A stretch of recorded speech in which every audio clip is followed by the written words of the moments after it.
Madame Vergiat a la parole pour la GUE NGL. Présidente, le pacte mondial pour les migrations est source de beaucoup d'espoir. Le secrétaire général de l'ONU a titré son rapport initial « Rendre les migrations bénéfiques pour tous ». Ce pacte, pour allier le plus grand nombre, vous l'avez dit, fait l'objet de compromis. Mais pour moi, le compte n'y est pas.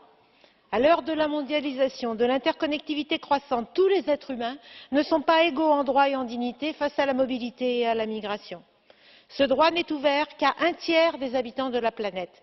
Et à y regarder de près, le pacte s'adresse d'abord aux deux autres tiers, ceux du Sud.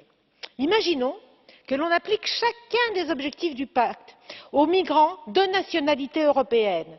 Ils sont 60 millions, soit presque 2 fois plus que le nombre de migrants africains. Ils devraient donc être concernés. Si ce pacte n'est qu'un outil de gouvernance pour bloquer les migrations du Sud, c'est un leurre. La détention doit rester l'exception, dit-on. Les expulsions doivent se faire dans le respect du droit international, sans risque pour la vie ou l'exposition à des traitements inhumains, avec des procédures précises, respectueuses de la légalité. Dont acte, soyons positifs. Alors souhaitons que chaque État qui apposera sa signature à ce pacte le respectera à la lettre pour que tous les migrants vivent décemment, quel que soit leur statut, sur tous les territoires, dans le respect des droits et libertés fondamentales, et que l'on regarde, ici ou ailleurs, la réalité des chiffres des migrations, comme y invite, à juste titre, le premier objectif du pacte. Que l'Union fasse respecter ses principes, chiche. Je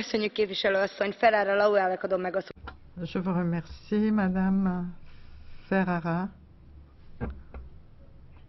Merci, Madame la Présidente. Disons depuis longtemps que la réponse aux problèmes migratoires passe par une stratégie mondiale et que les pays qui subissent